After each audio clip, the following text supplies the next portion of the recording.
Good morning. This is Pastor Rick, and welcome to the Sunday Forum on Sunday, June 28th. And on this Sunday, we want to continue our conversation on racial justice. And you can see that I'm joined this morning with Theresa Shaw, our executive director here at Emmanuel, and Pastor Steve. And before we get into any questions or conversations, Pastor Steve, glad to see you on the screen. How are you feeling? I'm doing just fine, Rick, as long as I stay away from you for the most part. I think we're doing just fine at home, and we're just praying for everybody who has some exposure to the coronavirus. Right. Thanks for asking. Well, good. It's good to see you doing well. As always, before we begin our conversation, and as you know, this is our practice here at Emmanuel, we review our 7 principles of discernment and civil discourse. And just to remember, all right, we want to practice respect, listening, and that's going to be our major methodology here is how do we listen to one another, speaking for ourselves, using those wonderful I statements, understanding other viewpoints. So before we jump in, asking those probing questions. Why do you feel the way that you do? Gratitude, that people are willing to speak on these tough issues. It's much easier just to stay home and silent. Forgiveness when we hear things that hurt us. And of course, the 8th commandment, which is to put the best construction on everything. So we want to begin continue our conversation on racial justice by asking Theresa some of the questions that Steve and I got to discuss last time, but you just couldn't be with us. And so we want to hear some of your stories as well, Theresa. And so let me start with the first question that we got to discuss last time. Be interesting to know, when were you first aware of racial difference or racial bias? What do you remember? First of all, I have to say I'm sorry I was unable to be a part of the conversation, but I did go back and look at it, and you guys did a great job. As far as when did I first recognize racial injustice, racial bias, was at a very, very, very young age. And I was in Virginia, and however, our parents were and we were in Norfolk, Virginia, and then we moved to the country because we really didn't believe in a lot of things. And one was being on any type of government support financially. And so we moved back to the country to learn how to farm and take care of ourselves. My father being a Marine, however, and having been in the war, and my mother who wanted to do different things, we certainly had to, I certainly saw their stresses as they began to navigate the different biases throughout the world. And so they did a lot of teaching, but even through my adolescence and through high school, it was my goal to be having to go to a all-white high school.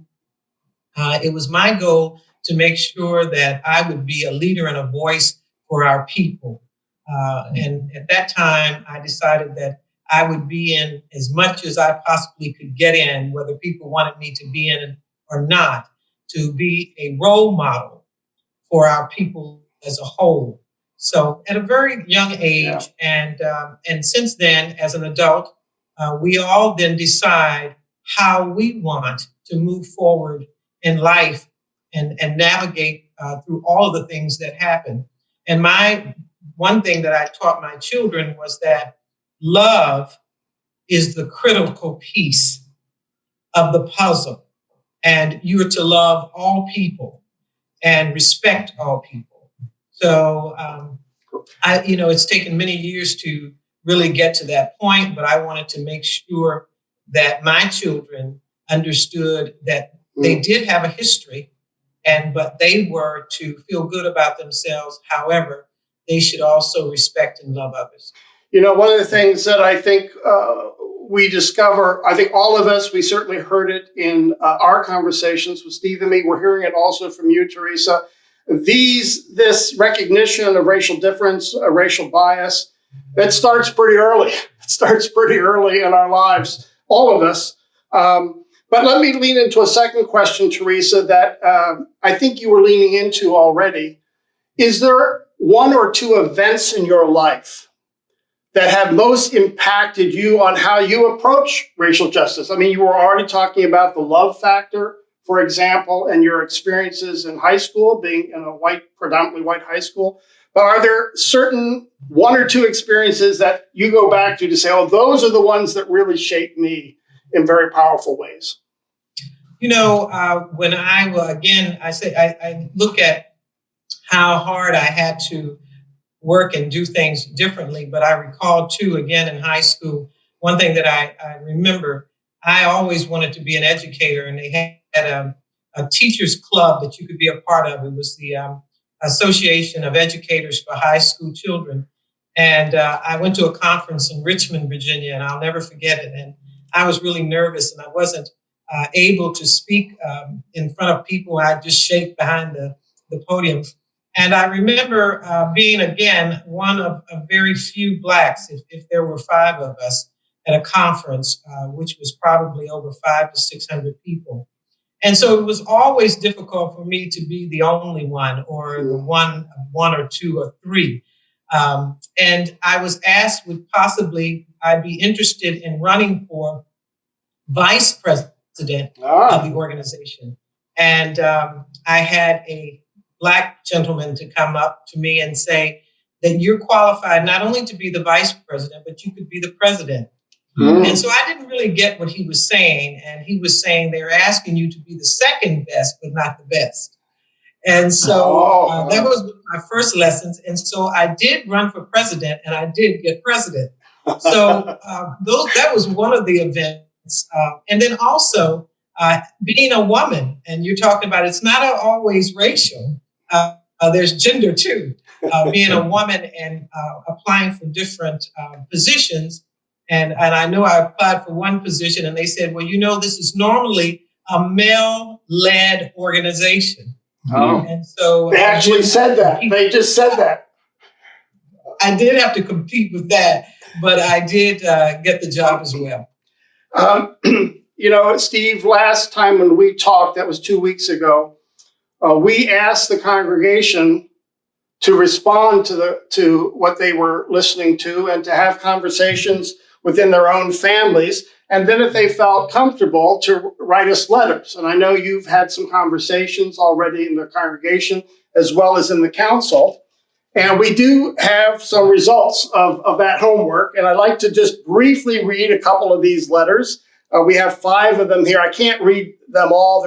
Some of them are lengthy and quite nuanced and rich. And we just don't have the time for all that material. But let me just read 5 of them briefly.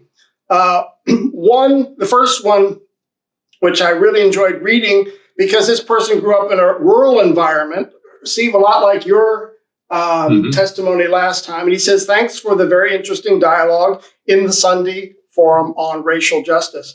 It reminded me that I grew up in a small rural community in Barnesville, Minnesota, and had many family gatherings in Detroit Lakes, Minnesota. I was not exposed to any African Americans until my dad dropped me off at Michigan State. As we walked into the dorm room, I met my roommate, John, who was an African American and was the son of a caretaker at the Kresge estate. I was surprised that he was reluctant to join me for dinner. I really had to convince him that I had no problem eating with him. And from that time on, we became very good friends. He says, then he adds, it's interesting, my other roommate was Jewish. He loved bacon, lettuce, and tomato sandwiches, which he called roast beef, lettuce, and tomato sandwiches. I love that little extra.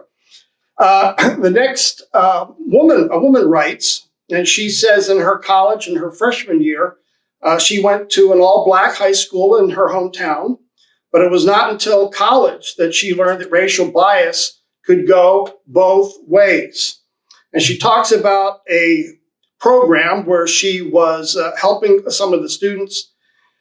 And when the student was with her, he was very talkative and very outgoing. But when other friends came into the room, that all changed.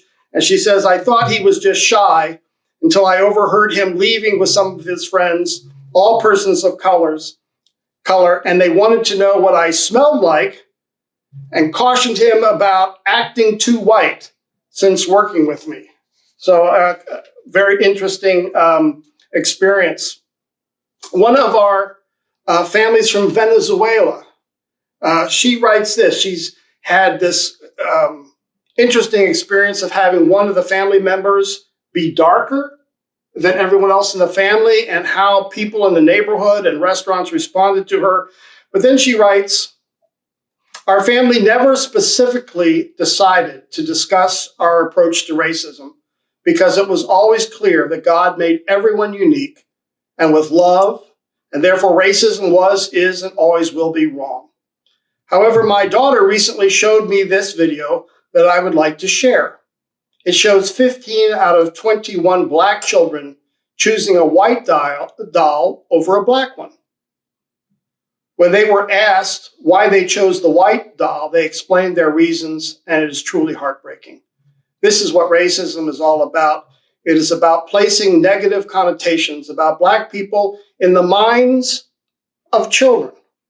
This video is an example of how racism starts in childhood and why it is so important that we address it now. This is a very short video, and she puts the link here in her letter. And so we want to take a look at this 2-minute video clip right now. In Brown versus Board of Education, the famous case that desegregated schools in the 1950s, Dr. Kenneth Clark conducted a doll test with Black children. He asked them to choose between a Black doll and a white doll. In most instances, the majority of the children preferred the white doll. I decided to reconduct this test as Dr. Clark did to see how we've progressed since then.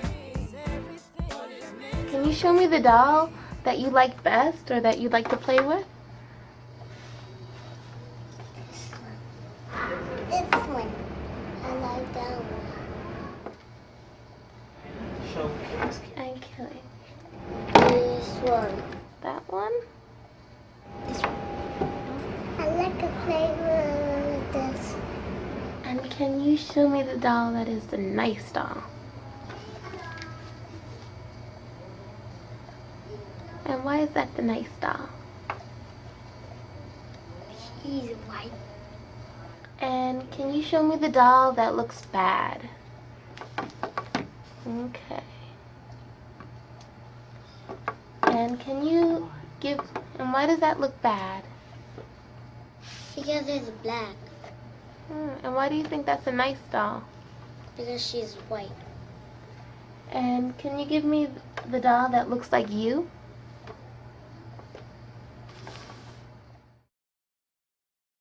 "15 out of the 21 children preferred the white doll." Boy, that's so moving and actually hard to watch. But we want to clear, we have 2 more letters here. And this is from one of our leaders here at Emmanuel. And she writes, and like all of us, she had some early childhood experiences which were very formative for her. The first one being from her father. She writes, when I was a child, Naples was a segregated community. My parents were adamantly opposed to segregation, and my father ran for Collier County School Board, in part to abolish segregation. He and other members of the board were successful in integrating all public schools in Collier County in 1967. Note that this was 13 years after the Supreme Court ruling outlawing segregation in public schools. She writes, not everyone in Collier County was in support of this change. We received threatening phone calls at our house, read libelous stories about our family in local newspapers, and heard ugly comments from certain members of the community. In addition to implementing integration in schools, Dad pushed hard to recruit African-American faculty and administrators. One African-American man that the board hired drove up to Georgia for an educational conference, and when he didn't arrive home as scheduled, his wife called Dad, who got into his car and retraced this man's route. He found him suffering from the results of a severe beating in a segregated charity ward in a hospital. This man was partially disabled for the rest of his life.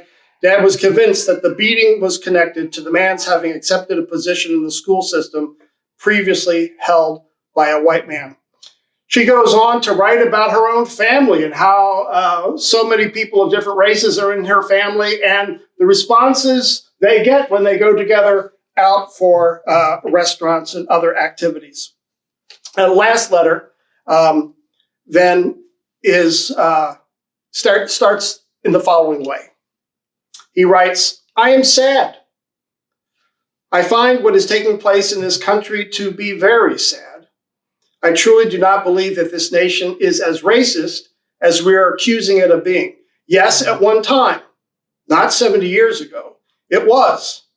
But I have seen it mature and improve more than we credit, much more. I arrived in these United States when I was 11 in 1951. I lived in Baltimore, not far from where Pastor Rick grew up, except that I lived in the inner city in an apartment with my stepfather and my mother across from the old university hospital. In those days, there was not much preoccupation with kids traveling by bus, even kids who spoke no English, and were only 11, so I made friends with children of one of my stepfather's patients, learning how to get to their houses by bus. Once I was in a crowded bus, no seats left. A black lady entered the bus laden with packages. As I had been taught to do in Cuba, I attempted to give her my seat. The bus driver stopped the bus and in no uncertain terms told me to sit down and get off the bus. Giving my seat to a black woman was not allowed. I resumed my seat, but took all the lady's packages on my lap. This experience has remained with me all these years. I also experienced going to the soda fountain in a drugstore, an ancient characteristic of the 50s, and noting that whites could sit in a certain section, but blacks had to sit farther down with some separation. Traveling through the South on our way to Miami to take a ferry to Havana, we encountered similar signs of a segregated America in separate water coolers, bathrooms, seating accommodations. I could not believe this was taking place shortly after the end of World War II and at the beginning of the Korean War, where all Americans, white, black, or purple, fought for the same cause, shoulder to shoulder. And then he writes, gentlemen, that does not exist anymore. He says, we've made great progress, and that's what he wants to lift up here. He says, it's not in America, this depth of what we've experienced in the past. However, he says it does exist in other countries. And finally, he ends by saying, as I stated originally, I'm sad, very sad, and I want all to recognize the great virtues of this country, as well as its minimal faults. As Shakespeare states in Julius Caesar, the evil that men do lives with them afterwards, but the good is often interred with their bones. The bones of America will not yet be buried. With the help of the Lord, it will keep serving as a beacon for reason, hard work, and compassion. Okay, we couldn't read all these letters at length, but this, I think, shows part of the diversity of opinions about racial justice that we have right here in our congregation. And we want to practice listening. So we're just listening this morning, not giving commentary. But Steve and Theresa, as you heard the letters and these responses, I'm sure nothing surprises you there. But how did you feel about that when you heard them read? Steve, you want to go first? Well, I think it's exciting to know that there's a kind of a catalyst for conversations that is developing here. We are doing that by all of us sharing some of our stories. It takes, first of all, I'm very grateful for those people who responded because it does take courage. There's a lot of emotion, a lot of memory, a lot of need for change in our lives as we hear some of those letters. But again, I'm simply grateful that we have started this. I anticipate that the conversations will get broader, deeper, and we'll learn to listen and I think move forward in new ways with one another. That's my prayer. Theresa. Well, I'm glad too that people are feeling comfortable with sharing. And sharing doesn't always mean that we're going to agree. But right now, we're listening. And I think once we get through listening, we need to be educated so that people know exactly why we feel the way we feel as a Black person today. Great. I think at this point, before we end with a final question, something has been nagging. Steve and I have been wondering about this Juneteenth. Steve, do you want to talk? Did you know growing up anything about Juneteenth? No, Teresa's talking about the need for some education and new insights. And I don't ever remember seeing it on any calendar that I saw along the way growing up. And actually was kind of surprised most recently when it came up on these kind of digital calendars that are published for everyone. So no, I was not aware of June 19th. And I'm curious, Theresa, in your growing up years, how about you? No, I didn't remember it. I called my brothers and my sister. I said, did I miss something? And they said no. What we did, we had what was called a watch night, where we spent our time in church. And that was a symbolism of waiting to find the information and praying about segregation. So no, this is all new to me, Juneteenth. Okay, we all need education. Go ahead. Oh, I was just going to say with Theresa, it's so wonderful to have her as a part of our staff because, Theresa, when I think back to the understanding of how you've been so connected with communities throughout your lifetime, the Boys and Girls Club and all the children, et cetera, that you've been part of their lives in a very deep way. It is, what do you think that we should be doing as a congregation? Where should we be listening at this point? Well, I think that first we're doing what we need to do now. We need to talk with Emmanuel, and we need to be okay to listen and share. And then we need to go out just like you and I are doing now. We're getting involved in the community. We're going out, we're meeting with other pastors. We're finding out some of the needs in the communities, because it's really difficult to deal with a situation when you don't have facts and you don't see and you don't know. So in order to go and move forward for change, you have to know what exists in your community. So I think we're headed that way. And Pastor Steve, you and I will continue to go out. We'll know the communities, the areas, and then I think it comes home to you when you have the facts. Mm-hmm. So many people assume that communities are all alike from the outside as they look in, but Naples, we do have quite a wide gathering of community here that sometimes people are unaware. Yes. So as you hear, our first goal that remains is to learn how to listen. And first of all, to listen here within the congregation, which is kind of hard because we can't gather here at church or in the media center. And so remember our challenge to you and the homework we gave last week. We hope that you will have this conversation about racial justice in your families, with your kids and your grandkids, with your parents and your grandparents, so that we can discover each other's story. And first of all, just listen, listen, listen. But secondly, if you're comfortable, we'd love to have some more letters that we receive so that we can read them out into the public here at the Sunday Forum and other places, so that we get to know the diversity of opinions here at Emmanuel.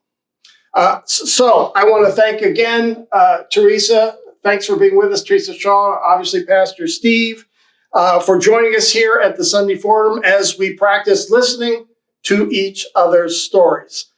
Keep us here in prayer at Emmanuel, and we are praying for you. Bye-bye now.